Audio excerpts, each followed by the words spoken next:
right. One second. Wardrobe wardrobe malfunction. Sorry.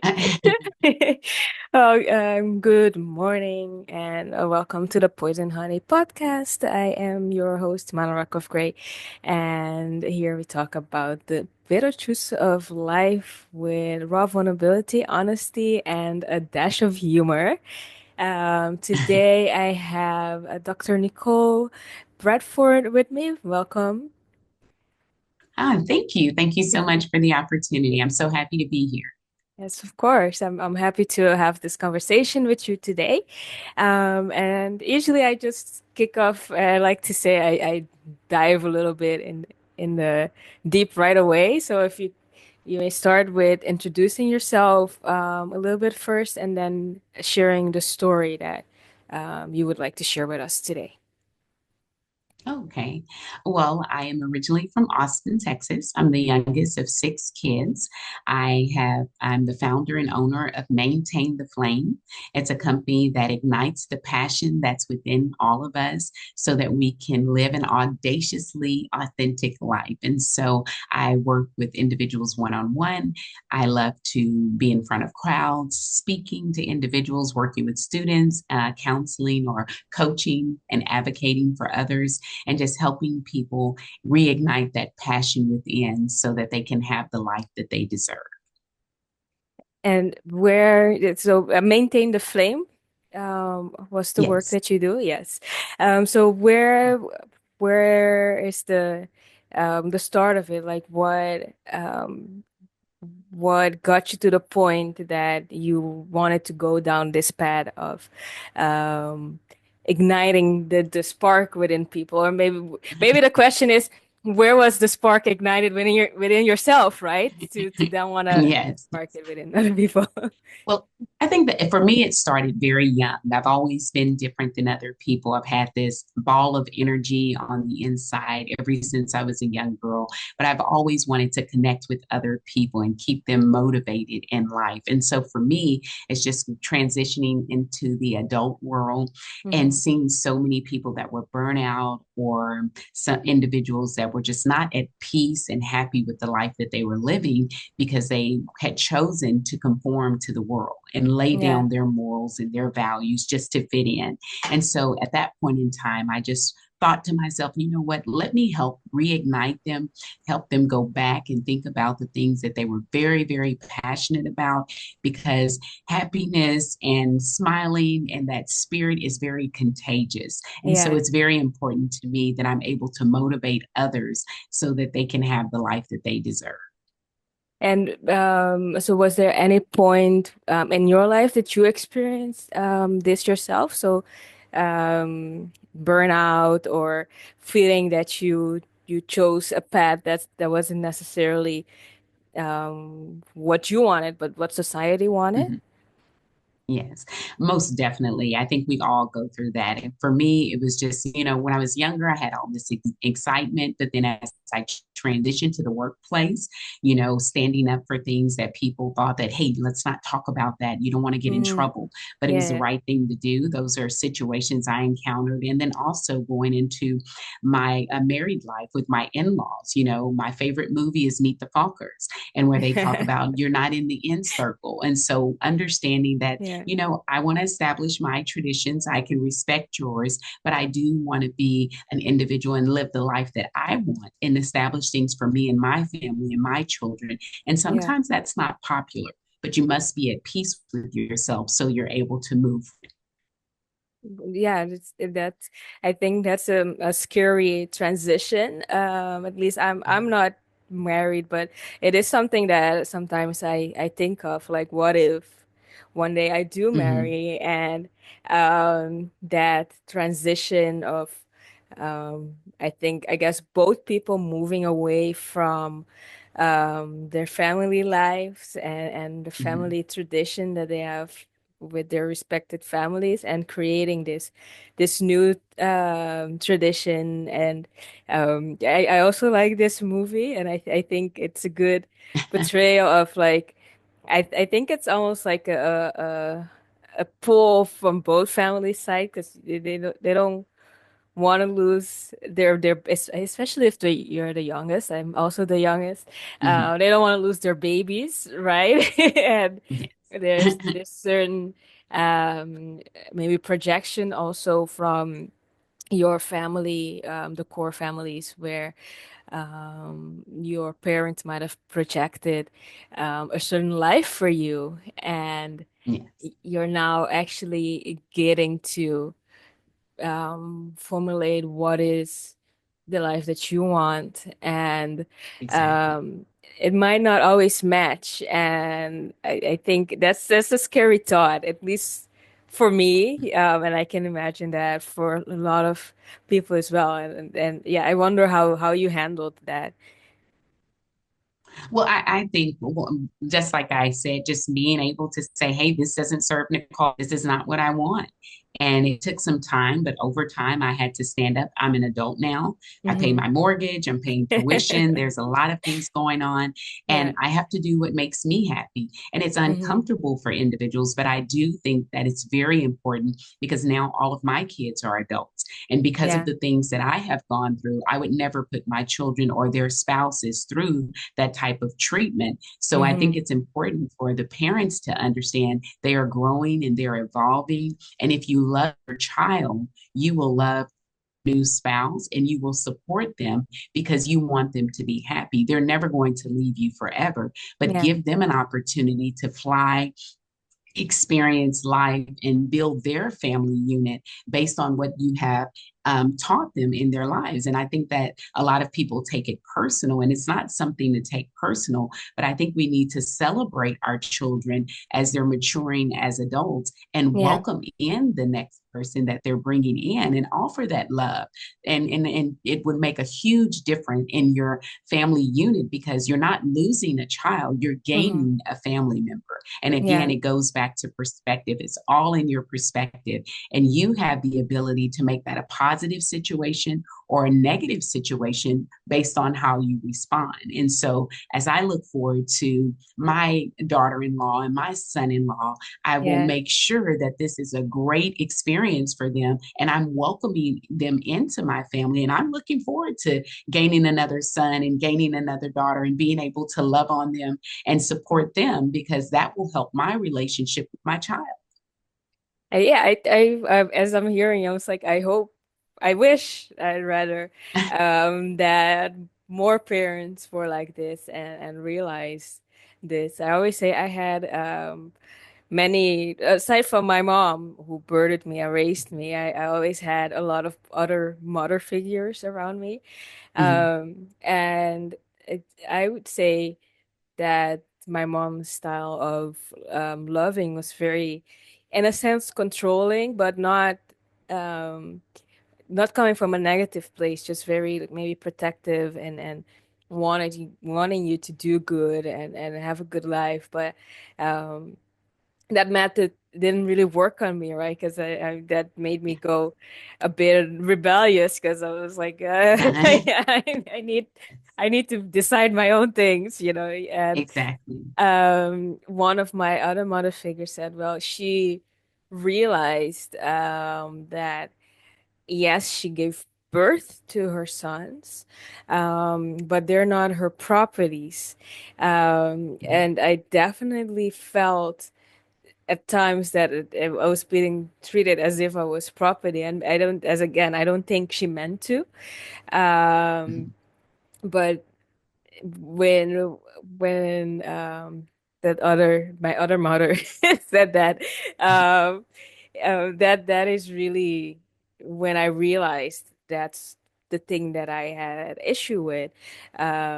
So I find it refreshing when I hear more perspectives like yours that essentially come down to that same thing. Like and even me, perhaps in the future, if I have a child, I don't own that child, and I Exactly. don't own that child's future. And Exactly. we can't live like, what's the word that you live through someone else, like the things that Yes. you weren't able to do to do. Mhm. Um, yeah, and so do you And you also? No, no, go ahead. You make a great point with that, and I think sometimes as I reflect back on my childhood, even with my parents, we have to understand our parents. There, no one came with a handbook, and so we all did the best that we could at that moment. And so, for your Mhm. mother, it may have been something from her childhood that she learned, and she wanted to do. That's the best that she could do for you. And Yeah. so, we have to understand that's why it's very important. Therapy helps all of us because it allows us to go back in time. And so we can have a closer look as to why we make the decisions that we make and why do things affect us in that way. But I think that love from her, that was just her way of showing the love. Like you said, Hmm. a lot of individuals tend to try and live through their child. Yeah. And I've learned that early on, I would never want to put that burden on my children. And so it's your opportunity to live your life on your terms because we only get one shot, but I'm here to be that advocate. I'm here to Yeah. be your cheerleader and kind of help you navigate the tumultuous times. And do you then work more with the parents or with the children or both? Both. The conversation that we're having now was Yeah. very close to a conversation I had with a client. She lived, I believe it was in the New York area, and she Mm. was having some of these very same concerns. And she's like, I'm an attorney now, I'm doing these great things, Yeah. but she couldn't even share with her mom that she pierced her belly button and she's an Oh, adult. yeah. And so, yes, Yeah. I understand a matter of respect, but we also have to understand and shifting that perspective. Katie Yeah. is now an adult and she's making decisions that makes her happy. It may not be in line with what you would have chosen to do, but let's support this child. She's not harming anyone else or herself, and she's making decisions that actually at the end of the day makes her happy. And that's what we want as parents, is Yeah. for our children to be happy. Yeah, I like that example that you give because it's often these tiny little things because piercing a belly Yes, button shouldn't be that big of an issue, right? But exactly, it's exactly. these tiny things that I guess our inner child um it doesn't want to disappoint our parents, and Mhm, even if the adult made that decision and you're happy about it, when it comes, I had that with like tattoos. Like it mhm, makes me happy and I'm super excited when I got them. But the moment where I have to show them, or I know that it's gonna be visible to not only my mom, just my family in general, and I'm like, that's like the mhm. panic sets in, and you crawl back into that child that then doesn't want to um like make people angry in the in your family, and yeah. And I get it, but I also think that when you think about it, when you were young, you're always told, don't worry about what other people think. That's not important. You need to be who Mm, you are. And that's kind of the same thought pattern. But then you're an adult and you're like, I can't believe you did that. And well, yeah. you taught me not to worry about what other people thought. And this is something that brings me joy. So Yeah. we have to think about some of the lessons that we're teaching. It sounds good when they're children, but as they mature, let's help guide them and Yeah. support them in the process. Yeah, you have to also, I think, live the words that you taught them then. And Yeah, that might be exactly. difficult because you suddenly find yourself kind of judging them then in that situation of the parents that would be judgmental and like Hmm. um yeah, be annoyed or angry with their adult child for certain decisions. They're Yes. not really, if we say it's that cognitive dissonance, or it's not, um, Hmm. they're not exactly doing what they, yeah, I think it's cognitive dissonance, right? The word, Yes. Yes. um, Hmm. where you're doing something different than what you said. Because if you're Hmm. teaching your child, don't worry what others think, but yet you are being Yes. judgmental towards them. It's Exactly. Hmm. yeah. But then Yes. And at how, the end of the day, life is so challenging already. We have so many people judging us for the minor situations and the minor decisions we make. And it's so refreshing if you can have Mm, that support of your family that you can come home to without the judgment. And so my home has always been for my children a training ground. If we're going to make mm, mistakes, if we're going to have issues, let's do it here in the home. So when you get yeah. out there, it's not as difficult for you to navigate. And I think that that's very important, and understanding and letting your children know, especially your adult children, I'm going to be here regardless. So, whatever it is that pops up, I want to sit down and let's walk through this. Let's talk through this situation together Hmm. instead of you being in a situation where you feel that you need to hide or you're not able to disclose things because you don't want to disappoint me. I'm Yeah. failing you as a parent if I'm putting you in that type of position. Yeah, I totally agree with you that. And you had a method that you, at least I was looking up before we talked. I saw that you have a method called maintain. Yes. Do you want to It's explain a just bit more? eight. Yes, yes, it's just eight strategies that can be utilized to design the life that you desire. It comes from the acronym MAINTAIN, and there's just eight strategies. You can use them, and there's no particular order, but the first letter is M, and we talked about it this morning. It comes from mindset, making sure that you have a growth mindset, being able to grow from all situations. And yes, of course, I want you to have those positive affirmations, but it's important that you believe the affirmations. So, a positive mindset that you can grow from situations and you can always find the good in every situation. The next letter is A, being able to take action. If there is a goal or a dream that you have set for yourself, make sure that you're taking action steps every single day to work towards your goal. So at least one action step to get you closer to that goal or dream that you have established for yourself. The next letter is going to be I. We must be very intentional in this life that we live. You know, they always say, write down your plan, write the Mm. vision, make it plain, write it down, and come up with some strategies that you can utilize. Go out and volunteer. If you want to podcast, follow great podcasts and just like the one that I'm on now, and then get some tips from them and go ahead and implement those. But make sure you're intentional with the life that you live. Then there's N, nurture yourself. Always take time to nurture yourself. We spend so much time with everyone else, and we're putting the positive things in them, we're advocating for them, but are we nurturing ourselves so that we show up as the best version of ourselves? Then the next letter is T. Be very tenacious. If you have a goal or a dream inside of you, make sure that you hold on to that and refuse to let go. It doesn't matter what happens, you're going to have your good and your bad days. And understand that even if you're going through a storm in life, every storm and situation has an expiration date. So be able to hold on fast and not let go. Then the next letter is A. Be very authentic. If you're an introvert, if you're an extrovert, whatever makes your boat float and brings you happiness, show as your authentic self.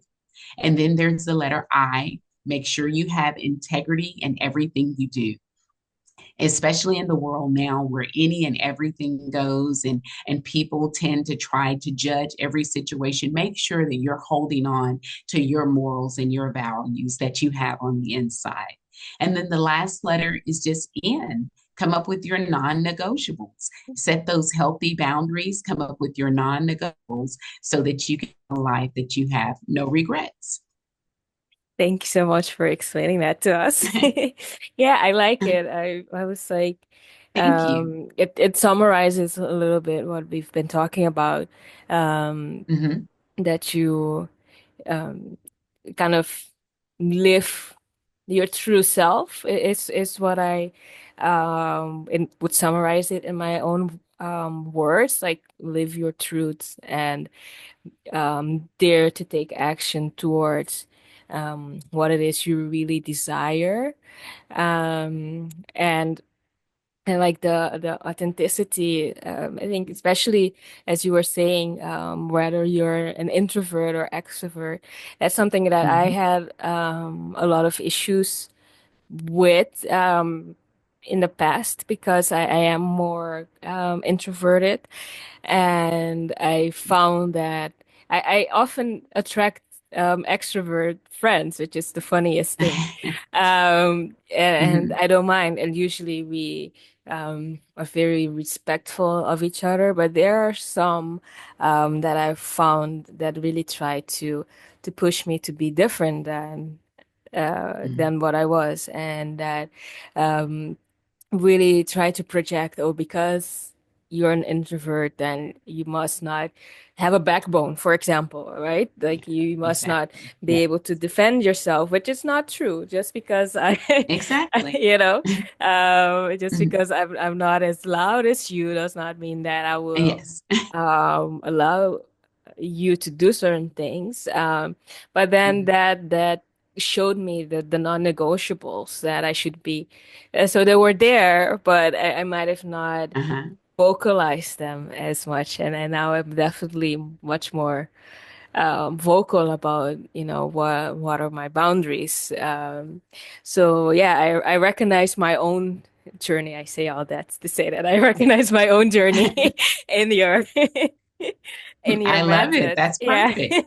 Yes, yes, because people have to understand there's not one perfect straight road to life or to success.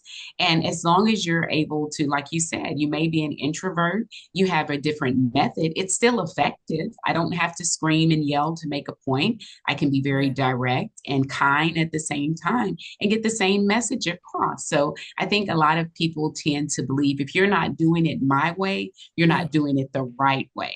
And I yeah. think that that damages a lot of relationships because people have these expectations of others. And it's so weird. You can expect others to do X, Y, and Z, but it's something that you would never do yourself.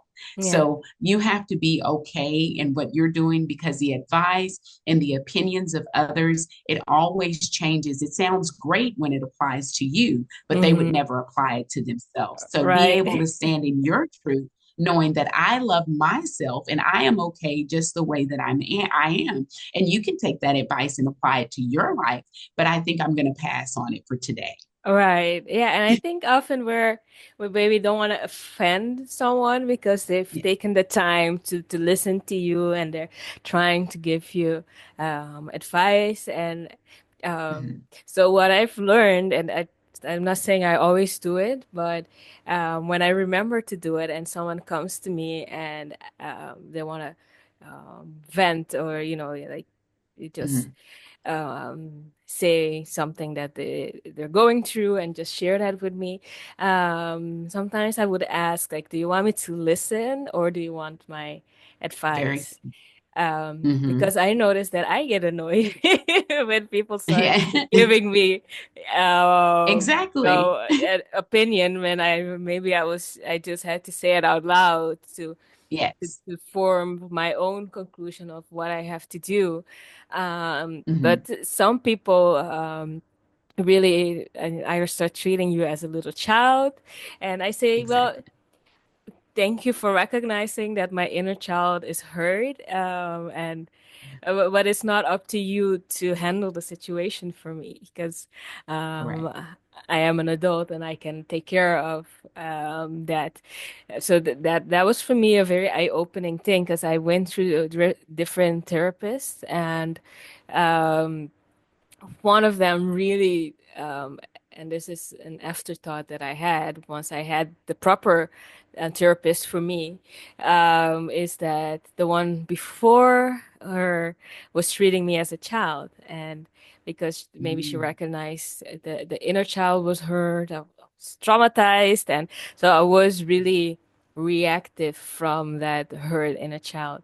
But the other one said, yes, I recognize that your inner child is hurt, Yeah. but you are an adult.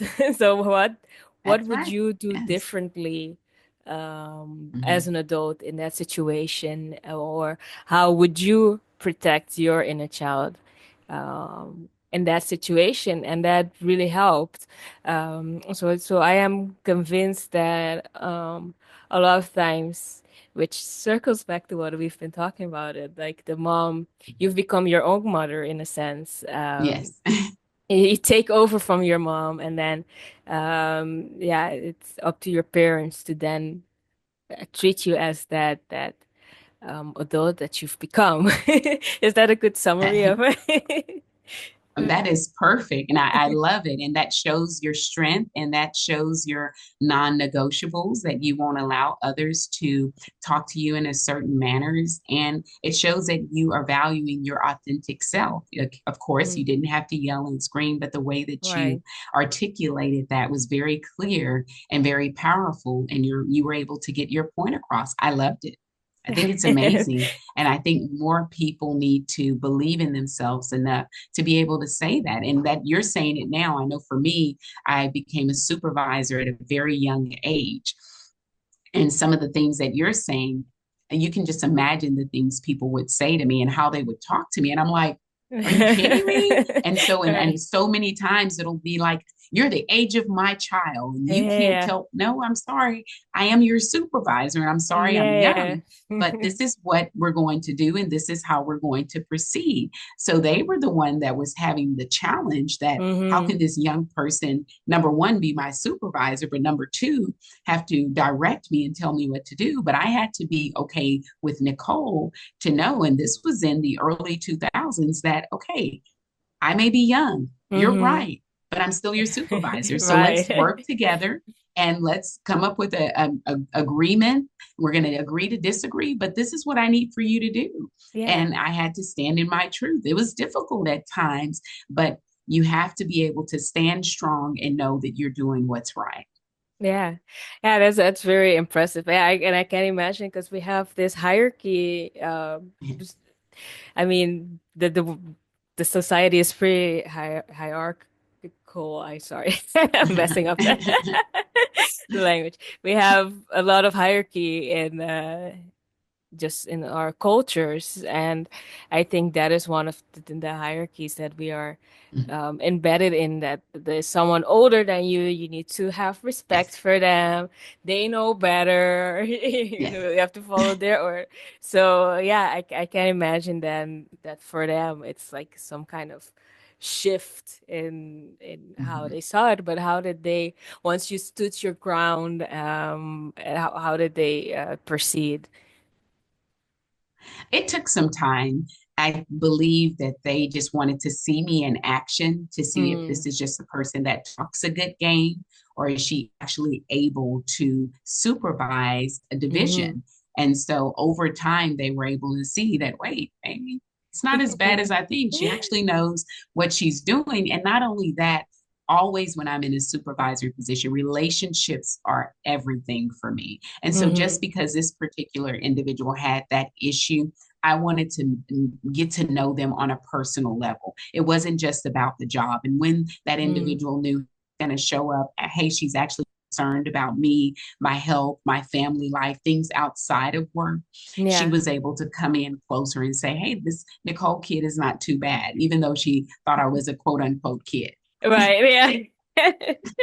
You might not be able to get rid of that idea, right? Because Yes, yes. yeah, to them you might just be a kid, and yeah, it's funny. I recognize that in some of the current relationships that I have, business wise, and remember one of my colleagues the other day, she said, "I'm your senior," but then she said, "Well, in age, not like not in knowledge and experience." Yes. But, yeah, which I thought was very Yes. funny. So it's reminding me of this moment. And so, what you were you supervising also in coaching, or what was the work that you were doing at the time? Well, I started my career in this particular situation. I was serving as vice president of student services. I started my career on the collegiate level. And so I've been a staff member, and I worked my way up to vice president of student services. But I've also been on the K through 12 side where I've been a teacher and an assistant principal Mm. and a campus principal. So Wow. I've been fortunate and very blessed to start out early in my career. I started working in the field of education in the late 90s, as Wow. soon as I graduated from college, and then just has my career has gone from there. Wow. So, you're a teacher then. Oh. Yes, I have a teacher, and right now I'm focusing on maintaining the flame and Mm-hmm. connecting with different individuals out there in the community that just needs a little bit of encouragement and help reigniting their flame and identifying their true purpose and calling on their life. We all have a purpose, we all have a calling.